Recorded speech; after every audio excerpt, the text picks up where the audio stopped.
a tutti. Welcome to all, and it's so much more fun to say in Italian. Benvenuto. My name is Marianne Forgi Lombardi, and I'm honored as Fashion Show Chair and on behalf of the Ulster County Italian American Foundation to welcome you to the 2025 UCIAF inaugural Italian Fashion Show. Ciao, Primavera.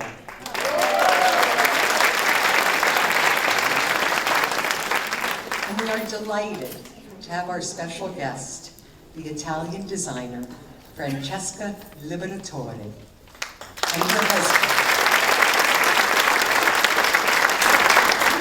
her husband, Luca Casso, here with us today,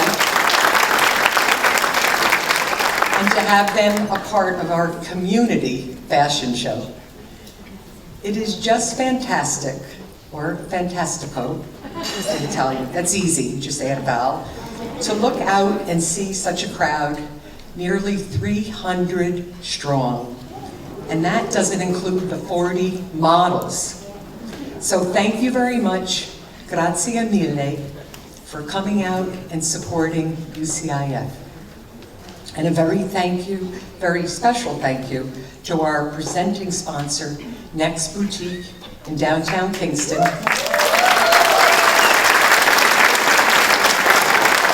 And all of our sponsors and community partners, our host, Diamond Mills, Spencer Daniels, the production company, and the army of 50-plus UCIF volunteers who took an idea for a fashion show for all and made it happen.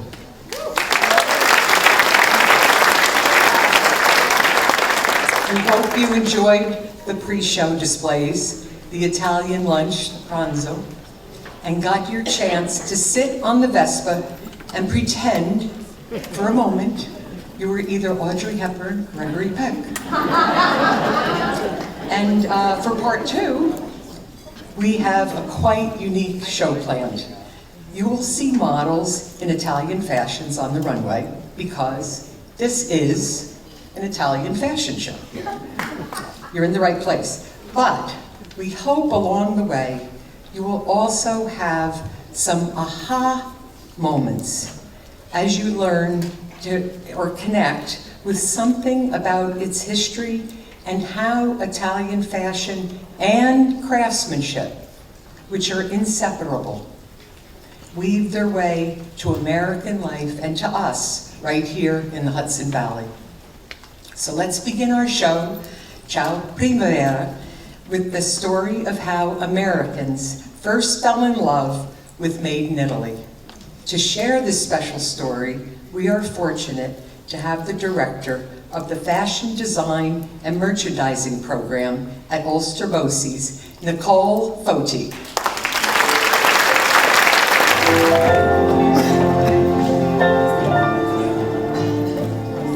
Thank you. Have you ever wondered how the worldwide craze for Italian fashion began? How did the Armani power suit for women, Gucci leather, and Valentino's romantic red taffeta, tulle, chiffon, and other Italian houses rival and ultimately surpass the Parisian designers and eventually dominate the fashion market? To answer these questions actually begins many centuries ago in the workshops of the Italian Renaissance, who were these artists who were recognized throughout Europe for their superior artistic craftsmanship and textiles. But it was not until post-World War II that the phenomenon of Made in Italy hit American shores, and the demand for Italian fashion in the US market caused Italian clothing exports to increase by 500% from 1950 to 1953.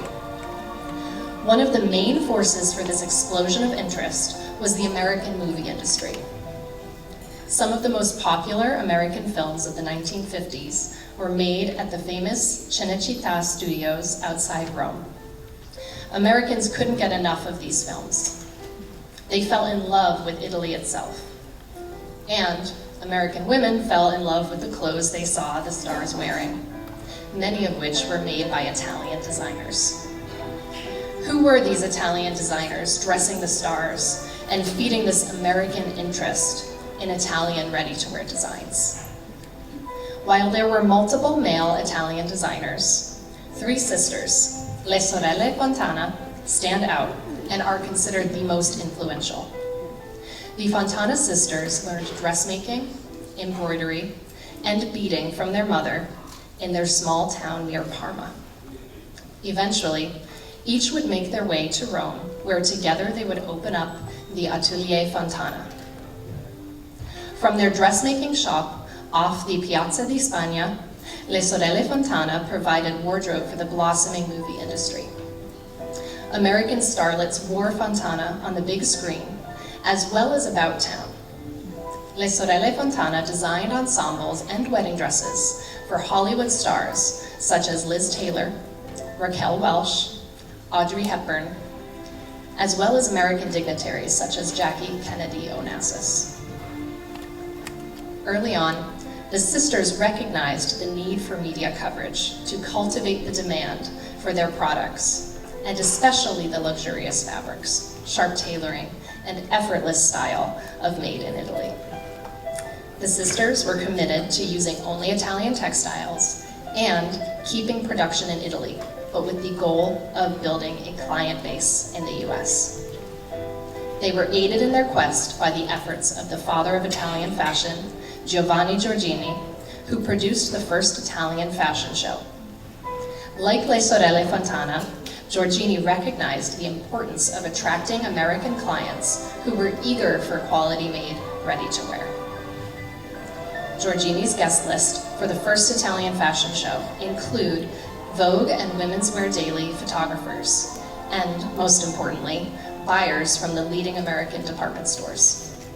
The Fontana sisters were there on that day when Italy would challenge Parisian fashion, replacing the expensive and ornate with wearable clothes that could be displayed in department store windows. Today, we want to honor these three sisters and the other Italian designers who first put Made in Italy on the map and paved the way for the Italian designers of today. We also want to recognize and remember the hands that sewed the garments and brought beautiful designs to life. We now present our first collection, Fatto a Mano, made by hand, which will showcase clothes and accessories made by our foundation members and community participants. It is important to recognize that the Ulster County Italian-American Foundation is not the first organization to put a spotlight on the craftsmanship involved in sewing and tailoring. In 2022, the Rear Center for Immigrant Culture and History created a major historical exhibition on sewing and garment manufacturing in Kingston. Through this exhibition, they honored our local women and men who had tirelessly worked on our once booming garment industry. Therefore, it is very fitting to have our Fatto a Mano collection presented by the President of the Board of the Rear Center, Jill Emirata.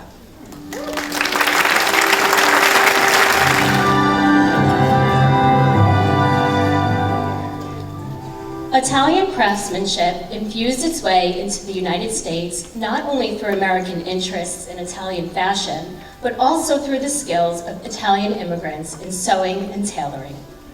By 1920, more than 4 million Italians had come to the United States. Many of these immigrants found work in various sectors of the growing garment industry in New York City. With the tragic fire in 1911 at the Triangle Shirtwaist Factory in Greenwich Village, which killed 148 Jewish and Italian factory workers, left an everlasting hole in the affected families, leaving many to seek employment elsewhere. Manufacturers, now feeling the solid support for unionized labor, sought alternative locations for their booming industry. They saw a home in Kingston on the Hudson River, and Kingston was a welcoming host. Many Italian-American men and women worked in Kingston factories as cutters, seamstresses, pressers, and inspectors. Finishers, many of whom were Italian-American women, took mass-produced pieces of a garment and assembled them into a finished product at home. Textiles produced in the Northeast were sent on to Kingston factories and then finished garments onto the shops and department stores in New York City. Kingston was the hub of garment production, and the garment industry would dominate the Kingston economy for 50 years. To honor the tradition of Italian craftsmanship in relation to sewing and tailoring, and the men and women who worked in our once booming garment industry, the Fatto a Mano collection was created specifically for this fashion show. The clothes and knitted accessories that you will see in this collection were made by members of our Italian American Foundation, with Italian patterns and materials and yarn from Italian textile factories. To kick off the Fatto a Mano collection and to showcase our local talent, Joanne Arcadapani made a retro dress modeled today by her daughter, Emma. The dress has a flared skirt that can be worn with a crinoline and a unique top that can be styled in different ways. This floral, form-fitting dress, sewn by Mary Ann Forgi Lombardi and modeled by Linda Sackerman, is complemented by a Murano glass necklace from Isabella's Treasures in New Paltz. Mary Ann learned to sew as a young girl by taking Singer sewing lessons at their Kingston store.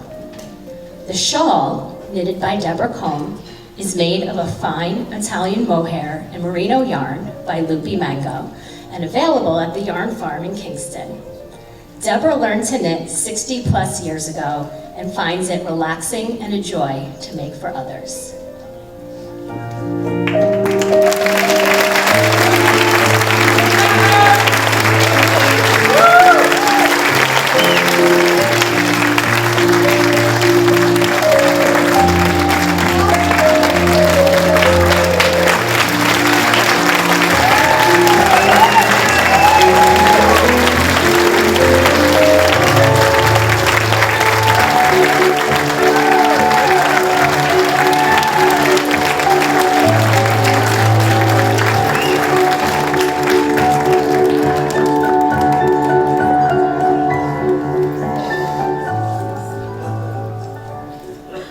To get a head start on spring in the Hudson Valley,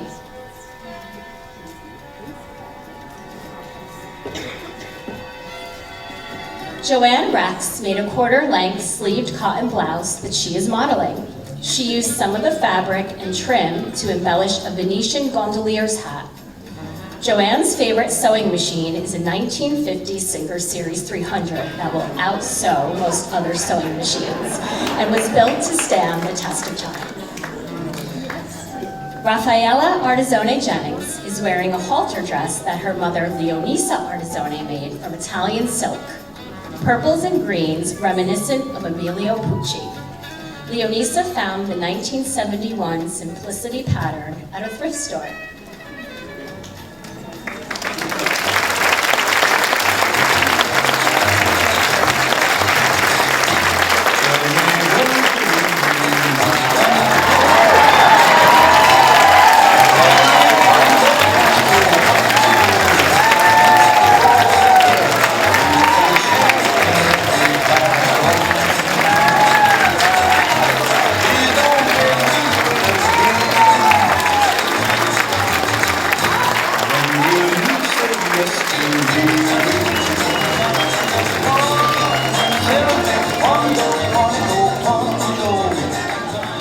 And now for some more unique styles from Fatto a Mano. Today, Joan Quigley is modeling the tunic she made using a pattern from the Italian company Marfi. Joan learned to sew from her grandmother. Emily Montfort hung up her jeans to model this princess-themed bodice made by her grandmother, Rosalie Charlente Sleep. This piece was crafted with fine Italian silk.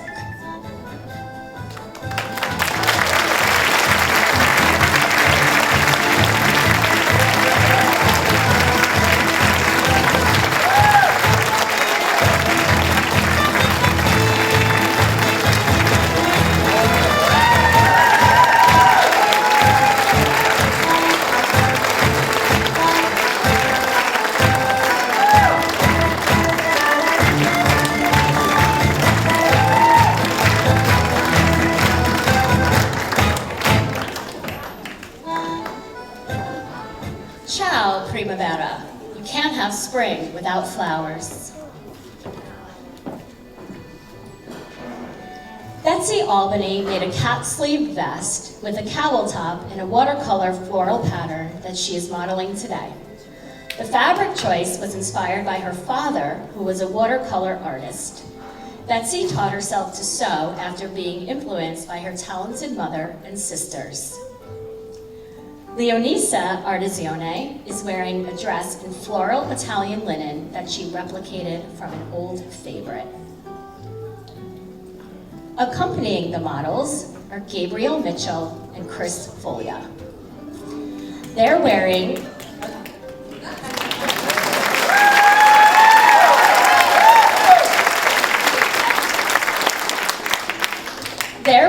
hand-tailored suits made by local tailor Jerry Garofalo.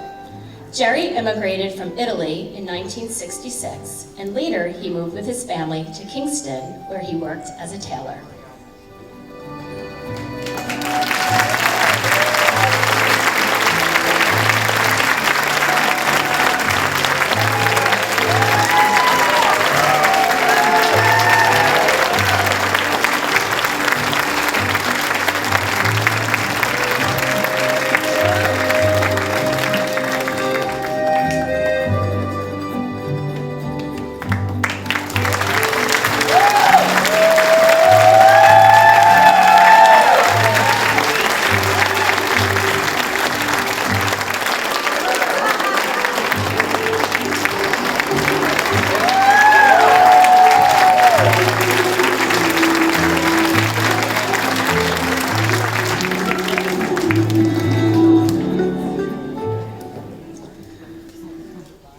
Designer Caitlin St. John of Caitlin Chiara Couture is showcasing the fully lined Chrysler coat modeled by Claudia Caravan.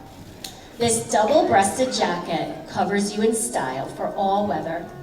The jacket features a silk organza-lined hood with ethically sourced mink trim. Mismatched gold bullion buttons embellish the coat fronts and sleeves for stunning, effortless drama.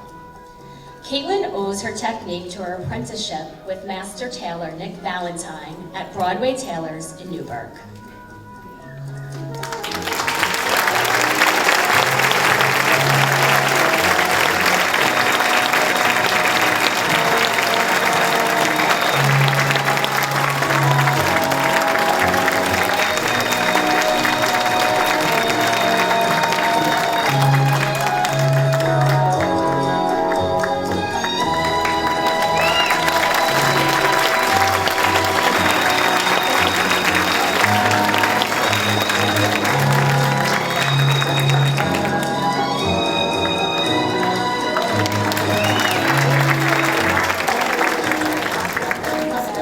Indeed, a very talented group.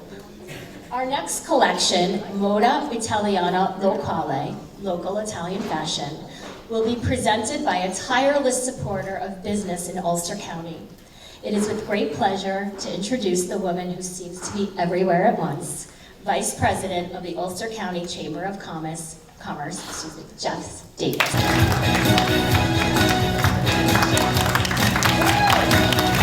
Ciao. My pages got out of order, so just bear with me. Okay, here we go. If you're not inspired to sew, the good news is that you can find some unique Italian-made clothes in your own backyard, right here in the Hudson Valley.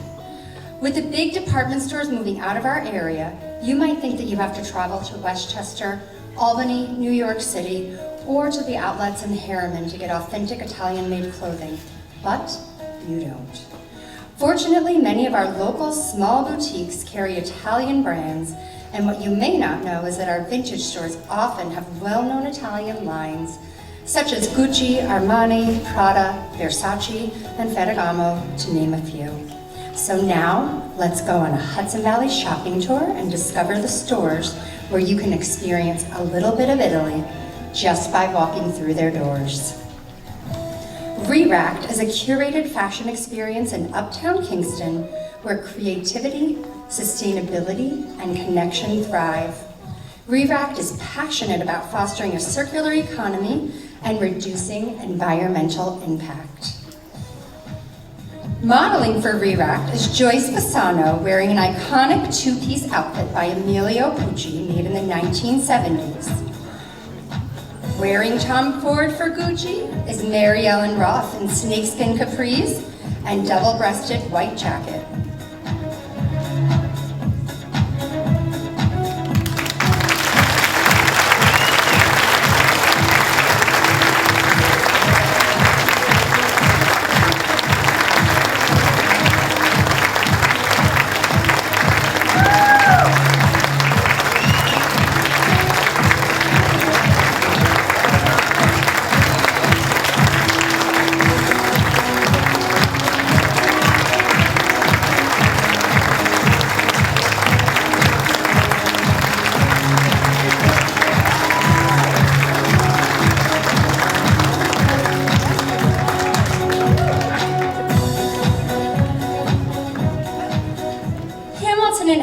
Located in Uptown Kingston, pays tribute to what Kingston has been and shares a vision for what Kingston is becoming.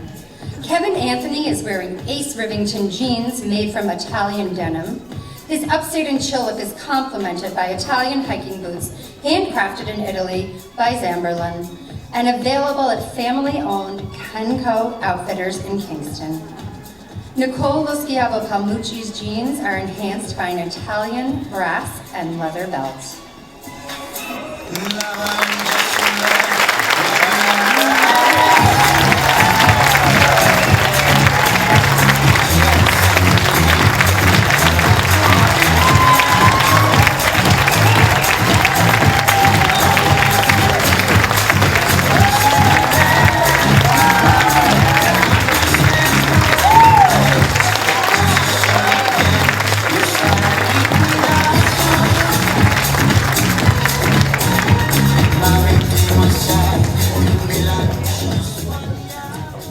Next Boutique, located on the Strand in downtown Kingston, offers a uniquely curated collection of high-quality designer apparel and distinct accessories. Owner Beth Petramal, here with us today, a fashion show co-sponsor, acquired Next Boutique in 2012. We're so glad you did. Her vision of providing excellent customer service and the latest in trendy and classic fashions has made Next a favorite among shoppers of all ages. Faith Miller is wearing navy palazzo pants from the Made in Italy label. Kristen Lo Schiavo is modeling a soft, flowing Made in Italy dress. Also wearing Made in Italy is Olivia Proctor, modeling a pink linen outfit.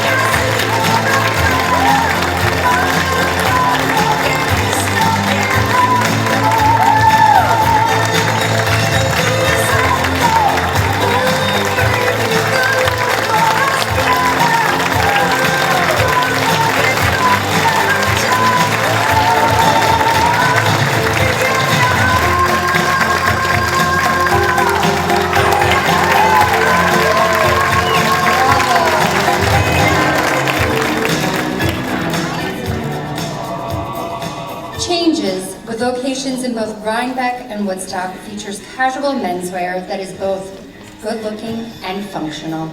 Each season, the collection is updated to reflect the changing fashion trends. The models today are wearing the White Sand brand from Italy in transit, a fusion between Scandinavian design and Italian workmanship. Taylor Brook is modeling White Sand tan pants and a transit down jacket. Vince Batante is wearing navy pants by White Sand. And Andre Lewis is modeling transit pants and a short-sleeved crew.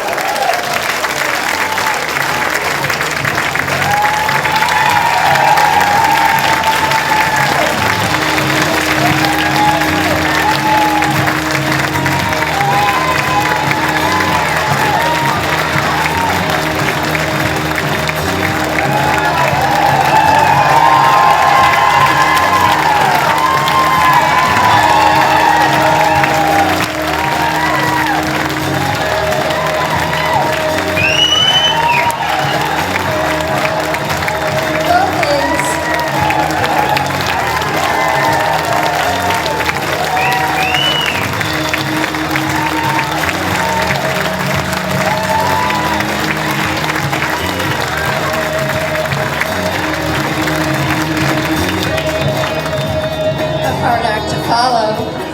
The Clothes Tree is a unique consignment shop located in Rhinebeck for those looking to add some character to their wardrobe. Stephanie Reginato is wearing a Versace dress with a vibrant yoke and a two-color design. And Deb Chacon is wearing Emilio Pucci's signature popsicle color pattern.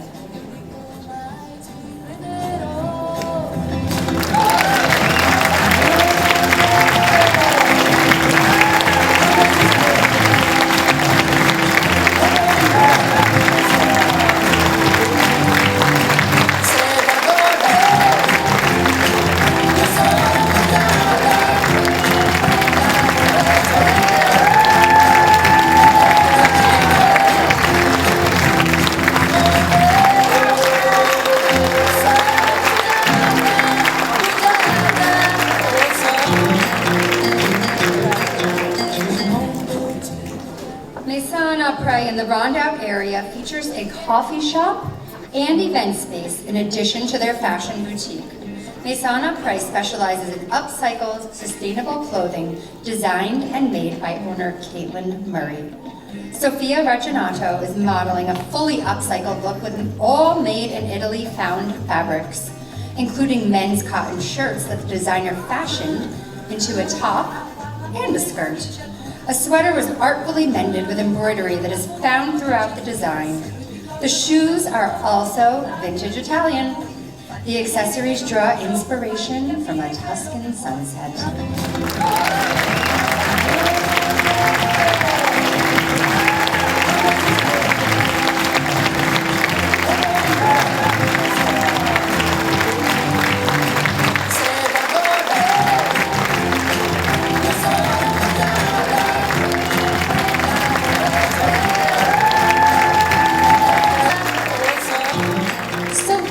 More of an atelier than a retail store located in Newburgh, New York.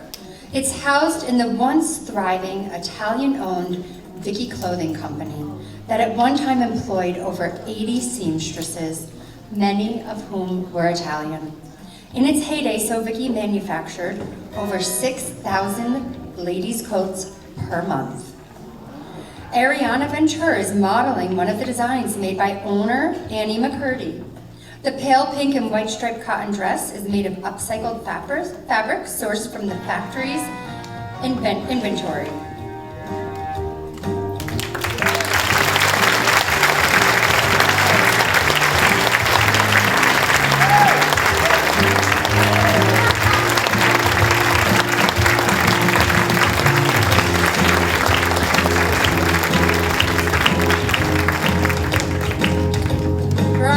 Bravo to the retail models. Now that you've gotten a taste of where you can buy Italian brands right here in the Hudson Valley, we will move on to our next collection, Shopping Treasures dall'Italia.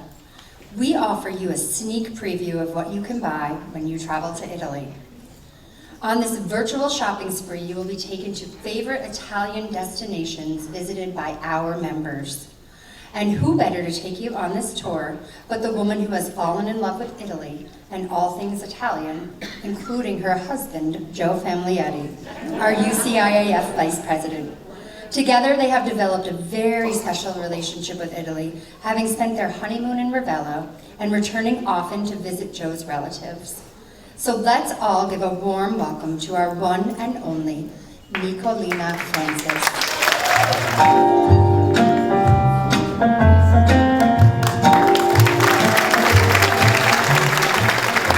Ciao tutti.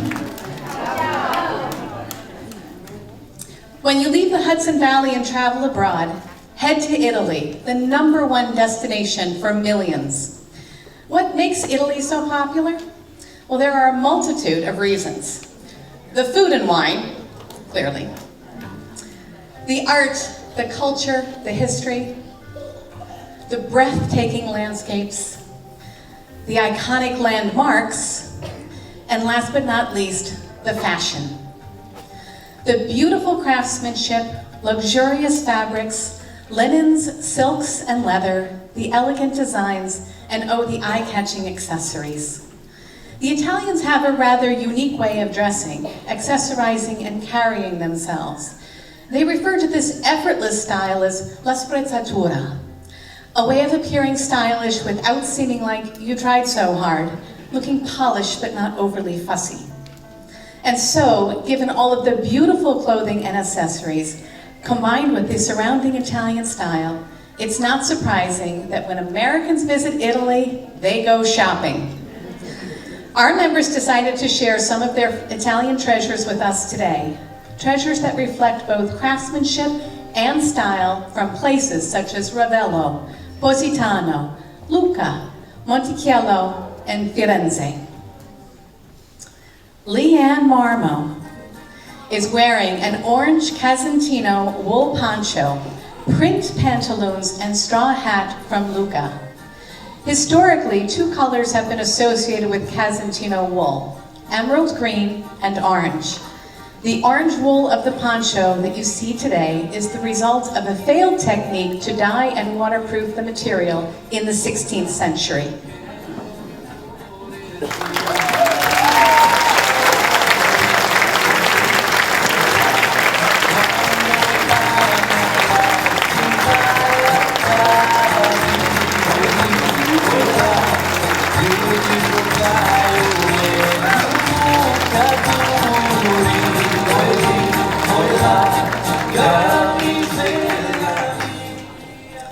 On the pitch or on the court, Tony Marmo is ready to play.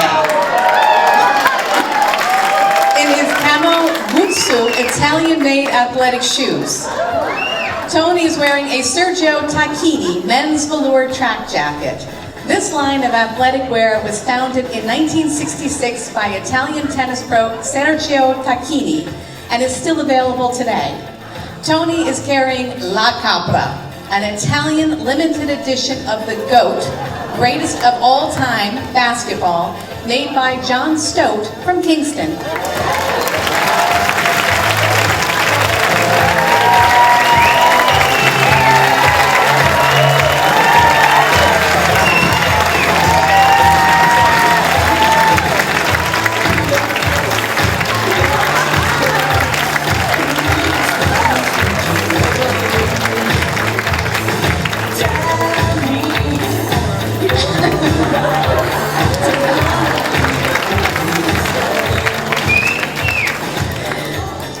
And now for some more shopping treasures della Primavera Italiana.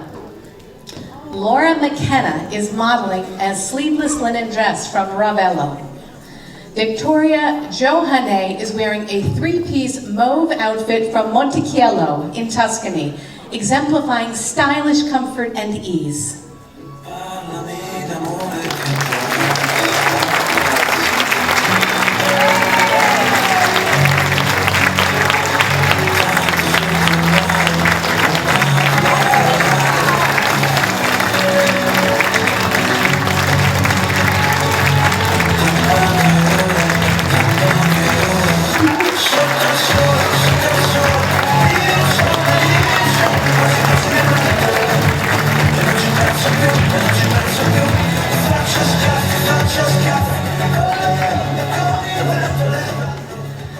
La Bella Italia is known for its beautiful weather, summer sun and cool sea breezes. Buscari Torres and her daughter, Celette, are dressed for seaside sunshine. Buscari's linen top is from Tuscany and Celette's dress is from Positano.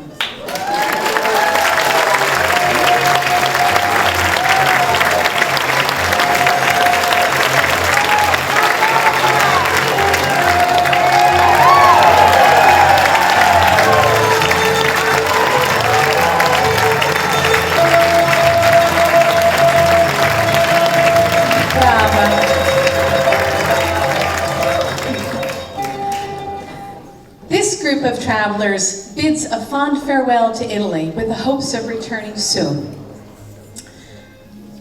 Terry Dwyer is wearing a leather jacket and scarf from Florence.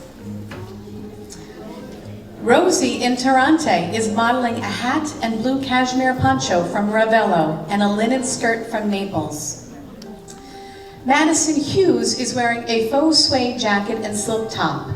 The top is from the Nido di Seta silk farm in Calabria that launched when a group of young Calabresi returned to Calabria, purchased some mulberry trees, and took up the ancient tradition of silkworm farming. Today, Nido di Seta supplies silk for Gucci scarves.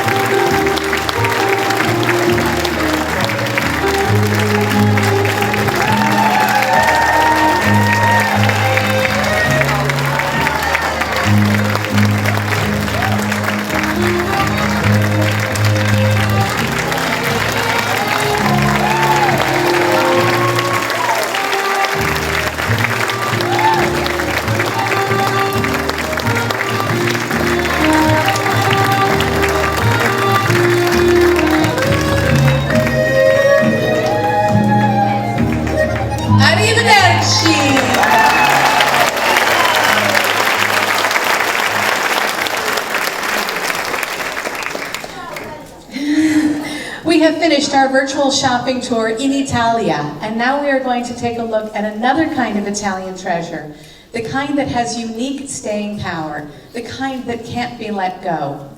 To introduce the family vintage collection is someone who has kept some of her own treasures from her early life in Italy. And in a few moments, you will get to see some of these pieces. It is now my pleasure to introduce UCIAF member Tiziana Rinaldi. Keepsakes. We all have them.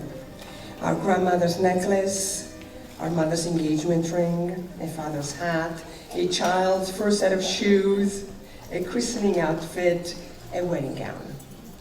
These are items that evoke poignant memories and powerful emotions. They become our family vintage. Keepsakes connect us to people and times from the past in a very tangible way.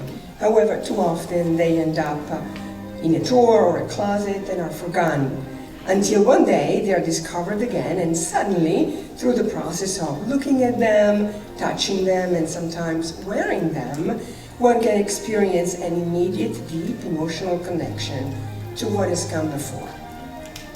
Through this cherished object, the past becomes the present. Often these keepsakes commemorate an event, a christening, a wedding. At times they lead us to remember a habit, a custom, a preference.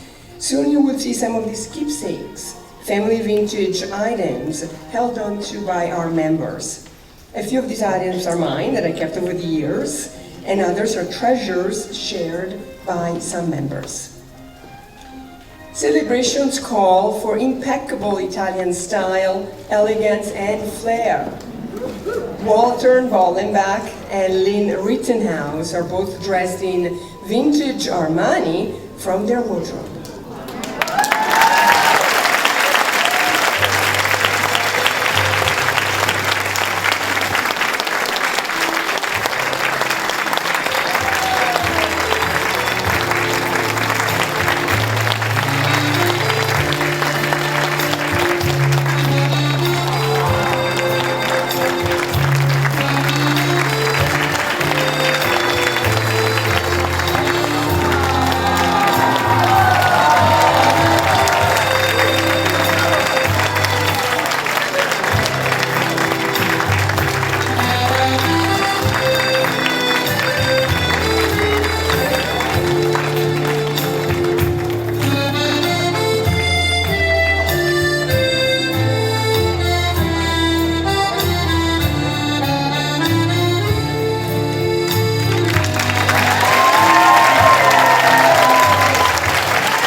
Stylishness and exquisiteness of Italian design continues.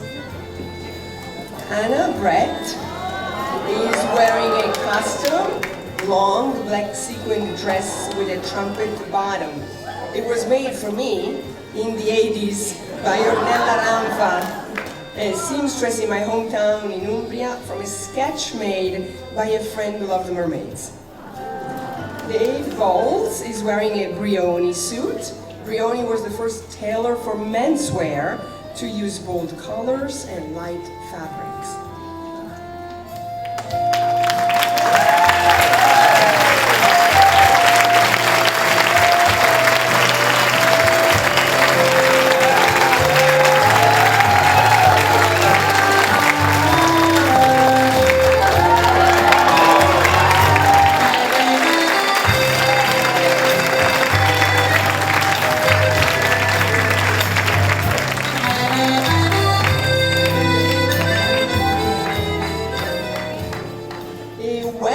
Often the grandest celebration. Italian wedding traditions wove their way into Italian-American wedding customs. These traditions included wearing a white wedding gown accompanied by a long veil and train, in addition to something old, something new, something borrowed, something blue. Cheyenne Mitchell is wearing my wedding dress. Made by Moreno Gardoni, who launched Moreno Couture in Assisi, Italy in 1988. The perfect veil for this dress was found at Blush in Kingston.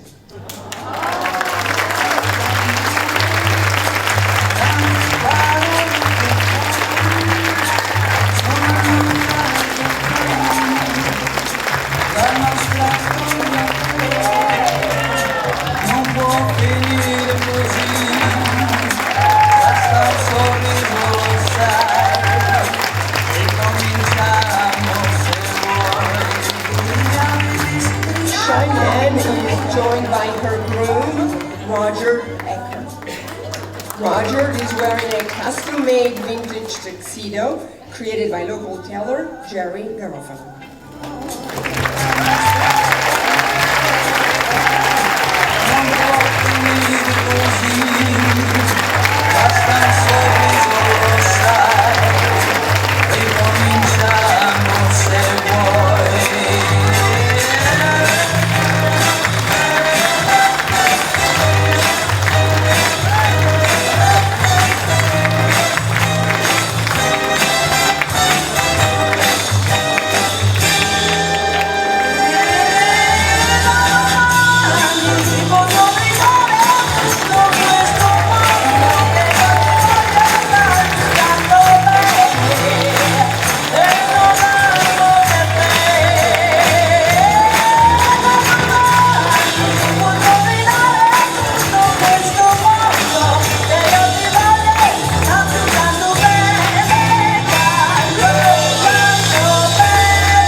Our family vintage collection sparked some thoughts or feelings about your own family keepsakes that keep you connected with your own unique past. And now, I have the honor of introducing our special guest, the Italian designer Francesca Liberatore.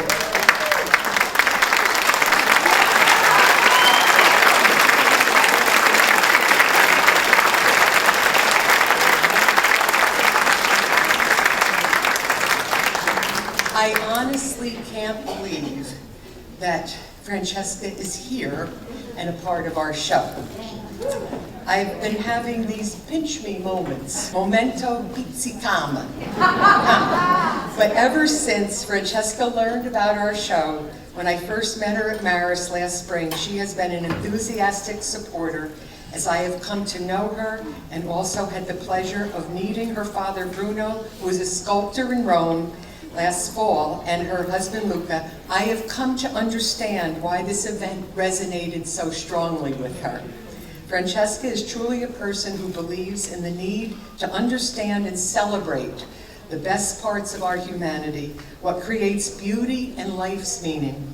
And this is exactly what our event today is all about, understanding and celebrating the beauty of Italian fashion and craftsmanship and why it means so much to us. So now, let's give a warm welcome again to Francesca.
you very much for that, and I think it's very emotional even for me, either seeing that and even share it with you. So thank you very much to have me here and also remind me a few important things that make me doing this job actually. As you know, I'm a designer and I'm a teacher, and but sometimes nowadays we forget several important things in our job. We forget our heritage sometimes. We always work with new things, we work with new media, we try to discover something, but the show of today, starting from the beginning to so far, make me understand how people can perceive something that has been with us for a long time. And this is the reason why I decided to do fashion, actually. I decided to do fashion exactly for the same reason why you're here today. Because there was someone before me that made me think that there was something beautiful that made me dream. And I think even though if it's a dream, it's really a part of our reality. So you are dreaming of that, but you're experiencing that. And I think this is a strong link that nowadays maybe fashion is forgetting in order to be new, advanced, and representing new world. Which I think this is the art of fashion, the fact that so many people, belonging or not belonging to the field, doing fashion or not doing fashion, they are passionate to that. This is what I was before, before becoming a fashion designer, and today with you I again discover why I did this job, which is always like be inside sometimes, make it forget. I saw our past, I saw, you name some of the biggest fashion houses, you name it from the beginning, not for what they are today, let's say. And I think what they are today is really the expression of nowadays fashion, but what we dream on is what they make us feeling. What they make us feeling through all this history. This is the reason why probably a lot of generation dream of doing fashion, because they still feel something by looking at a garment, by feeling a fabric, by seeing something that for them at the moment is untouchable, but can become very approachable. So you make me reflecting on the heritage, first of all, and a lot of time as a designer, people ask me, like, how is being an Italian fashion designer around the world? How is like being made in Italy? If my garments are made in Italy, and yes, of course they are. And nowadays I should say yes, they are because of quantity, because of customs, because it's easier for me to make them in Italy. But at the same time, there is a relation between my garment. This close distance between me and my factory make this garment be part of myself. And if they are part of myself, I can show them to you as part of your history. Something that you can decide to wear, not wear, you can desire or not desire, but if you desire that, if you want to wear that, it's part of you. It's something that tells something about my customs. And each woman that chooses my garment, it means like will feel, I hope she will feel that this garment can say something to her, and by wearing it, this garment will say something about her. So, heritage for me is like one of the most important things. It's something that is my eyes looking at any kind of reality, every kind of experience, every kind of nationality. For me, looking by girls, grow up in Rome, be Italian, be passionate to fashion, having an Italian culture, background, heritage, means of course something, but it's not all. And the strongest importance that has that things is the way I'm looking at other things. I'm looking to my fashion and I try to give you something through my eyes. I experience things with my eyes and I try to make it general for more people. And I think this is what my fashion is about at the moment. The second thing this show make me reflecting on, and I think is very, very important, is that nowadays all the new generation and me, as a designer, as a part of this field, we always think so much about inclusivity. What is inclusivity? We think to race, nationality, we think to different body shape, we think different color skin, but With this show, you make me feel really that inclusivity is always with us sometime. And you make it real. And the fact, I think, sometimes with the catwalk or fashion, we try too hard to represent something and to give this kind of message. When this kind of message, if it's true, it means that it's inside our reality. And you show garments that are in the reality of every day. And all of you felt, I suppose, as myself, even if I'm not from this area and I see this from the first time, I think you felt to be part of this. You felt to be part of this because you see your people, your community, and all the garments that I saw, they were perfectly fitting on the woman. Nowadays, we so longly select women that fit perfectly our garment, which doesn't really mean that our garment is well made if it cannot fit every woman. So, and by seeing different body shape,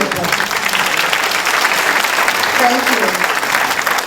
By seeing different body shape, by seeing a lot of people passionate, they create those garments, or garments from a real strong past that has been worn today by different bodies, of course, make me really think that this garment really were well made. Really is something that nowadays we have to look for. And also the experience and the passion of people that either that can be professional, not professional, passionate, someone that does it as a hobby. You create that garment, and those garments, they were fitting. So it means that if we want something, if we desire something, if we are passionate to something, we can make it. And the strongest achievement you had today is not just a show, is garment that fit perfectly all those body. And on this, I really give all my compliment to all the people that has been involved into that, modeling and creating the garment, because really is something that it's really something that we need to think of inside fashion houses, and first that inside fashion houses, inside school. This is something that I always felt very strong about my students. Make them thinking that there is a dreaming side of our job. There is the fact that we want to create imaginative world. We want to dream, and we want to make people dream. But at the same time, we are designers, so we made a work. We are workers. We work as everyone else. We have certain timing, we have certain schedule, and we need to face our reality, input. We need to face weather condition, and we need to face body in movement all the time. And that's why I always say to my students that in one side they have to create their world to dream with that. But on the other hand, they need to know the product they are working with, because this is what will make one day they becoming. It will make them becoming a really good designer. So, and the last things I want to really share with you, according to the show I saw, is again something that is really similar to a professional way of perceiving and doing fashion, which is the body positivity, and the body, working with different body, and be able to be relaxed and be nice, be appropriate with different bodies, which is always something that nowadays it seems like we need to point it out. But this show meant that we don't need to point out that things, because that things is a reality. So, and if it's a reality, if it's normal, we don't need to put a label on it. And this is, I'm always very strong on it. And I felt really, really amused, I felt happy, I felt interest on looking at all these pattern print that were working perfectly with the skin tone of the woman. They were perfectly, they make them feeling relaxed and appropriate to the situation, even though if they're not professional, but they were like normal people enjoy in such a great situation, in a great show for other people that are part of their community. And community, I think, is something really belonging to fashion. So, really,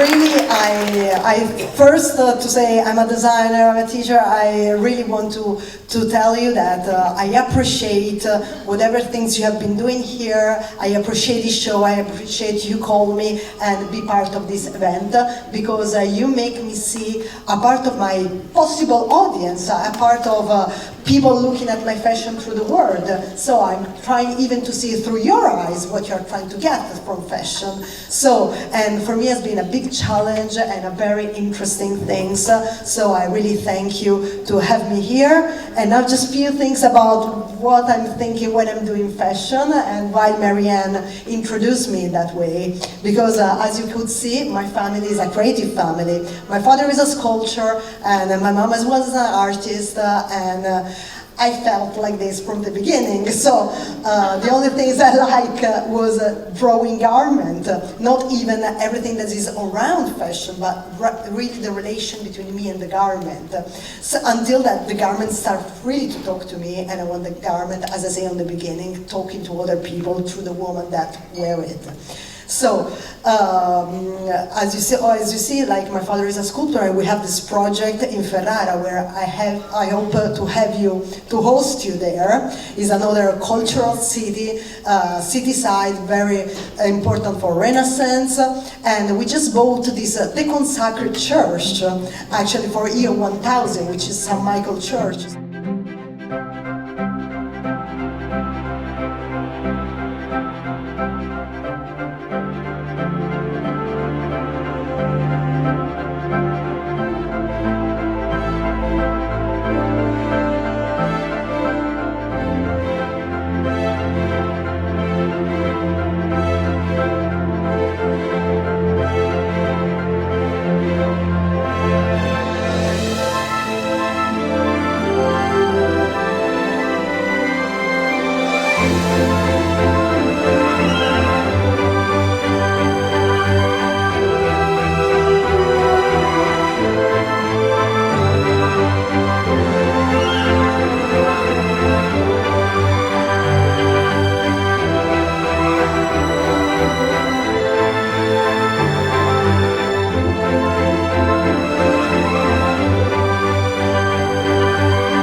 All of you, as you can see, I'm very strongly attached to my history, to my past, to the past of Italian roots. So that's why I select to be my headquarter and the space of my dad, like of the sculpture of my dad, a place like a church.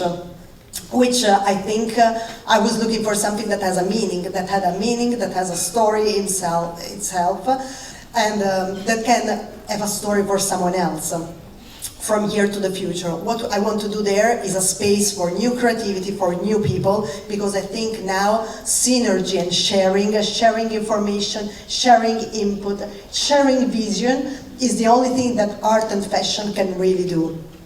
I think I'm always investing my time with students, I'm always investing my time with my show, which they really mean a lot to me. I'm spending like 4 months for 10 minutes of show, 15 minutes of show, where you put money, effort, more than 200 people behind, but you could see this, like today, you could have seen in a different proportion, but you could see what means, how much effort, how much community you need behind that, and how many people you need to trust what you're saying.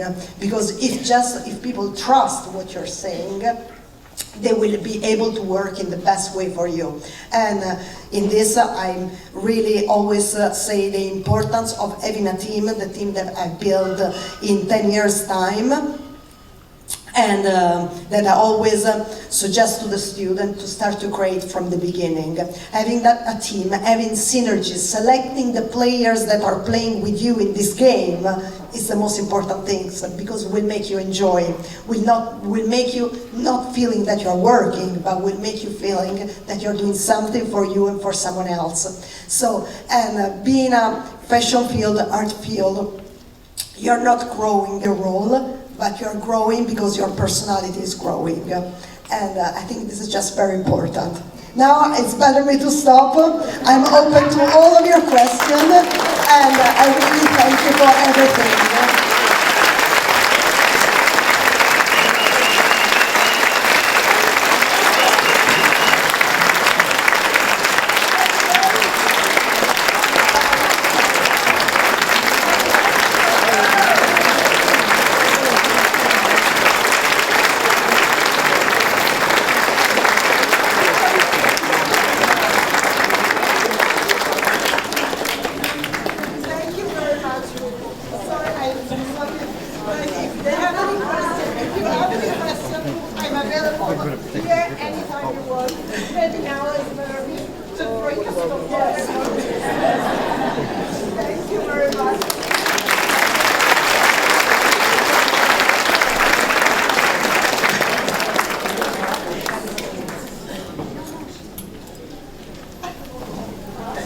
So, yeah, thank you for sharing all that with us. And I must say that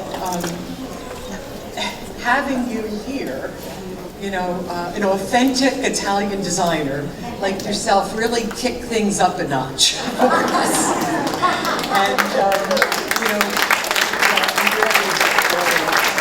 and I think as part of the planning committee really, like when you agreed to come, it sort of greased our wheels, as they say, getting this up and running. And so we hope that for all of you, the show in some way showed a deeper appreciation for Italian fashion and craftsmanship. And maybe as a result of coming, you were inspired to explore our local stores or travel to Italy, to find your own treasures, or to make things for yourself, to knit or to sew, and to hold on to more of what you cherish. So I do want to start thanking people who were involved in this show. So I don't know, you're going to get some water?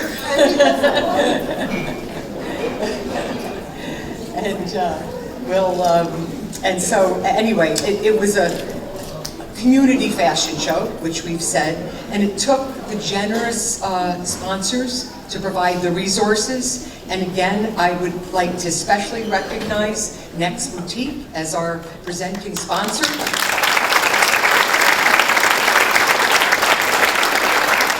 And it took community partners, the stores, the team of hairdressers, the Bosie's cosmetology team, just to name a few, okay? There were a lot. They graciously lent their time, their services, themselves, and it also took the staff at Diamond Mills to host such a large crowd, and the talented production company, Spencer Daniels, headed by Jeff Siegel. And it took a voluntary organization, UCIAF, and I repeat, voluntary, right, Anthony? Voluntary, to make it a reality. And so now I also want to recognize the army of UCIAF volunteers involved in this event. To start, a fashion show does require models, and we had members and community friends who stepped out of their comfort zone today and hit the runway, so let's give all of them a round of applause.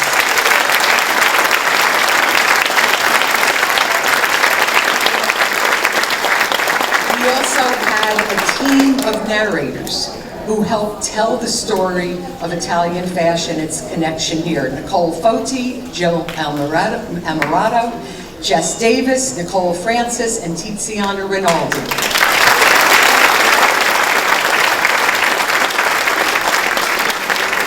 And behind the scenes, there were also many UCIF volunteers who worked tirelessly over this past year and often took on multiple roles to plan and implement this event and get it up and running.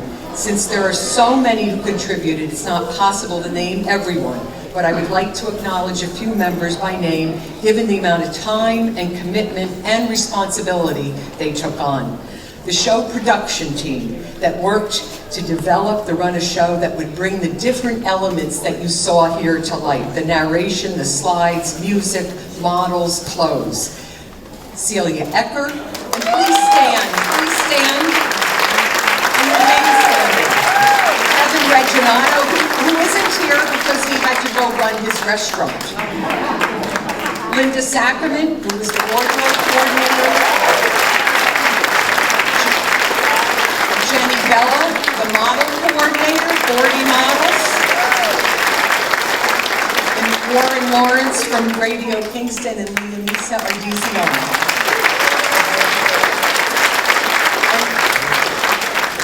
Next, the sponsorship and promotion team who reached out to find the resources to put on this show and who then got the word out about it and sold nearly 300 tickets. And I want to especially recognize two members of that group, Les Lombardi and Kevin Reginato.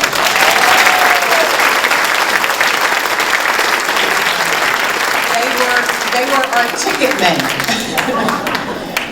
And the committees that made or found the clothes, and please stand, but the store search committee, those of you who are on store search, please stand. Please stand. And the Fato Amano, who made the clothes, and modeled them. And we also had Family Vintage and Travel looking for those clothes. Okay, yes.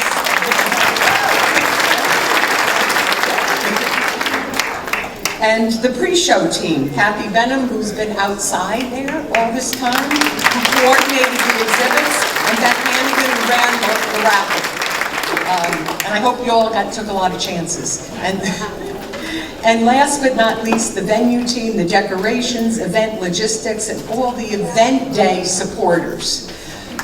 So I was hoping they'd all stay standing, but they never do. But I hope you can appreciate the number of people that were involved in getting this here today. So, and before we end, I also want to recognize and thank the president of UCIAF, Anthony Tampone.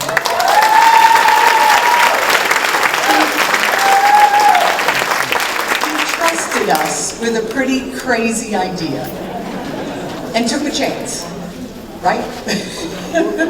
You were nervoso. And Anthony, I hope it paid off. So that's it for my remarks. I assume Anthony's standing there, so he wants to say something.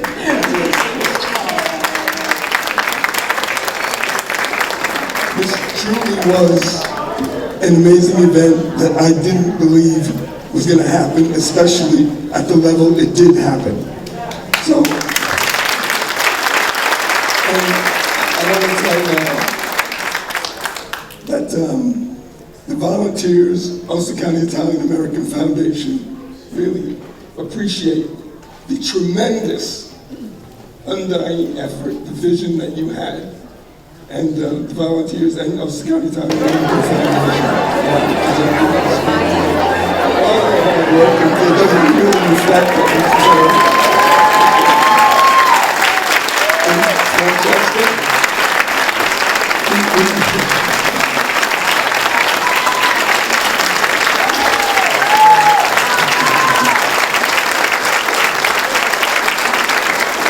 Francesca, for bringing your passion, and I watched you with the students the other day over at BOCES, and the way they just were committed to listening to every word you had to say, all the advice you had to offer.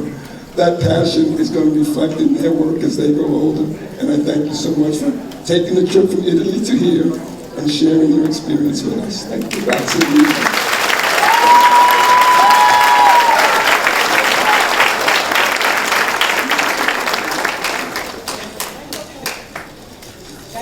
Thank you, Anthony, very, very, very much. much for that. And really, there's nothing more other than that's it for Child Primavera.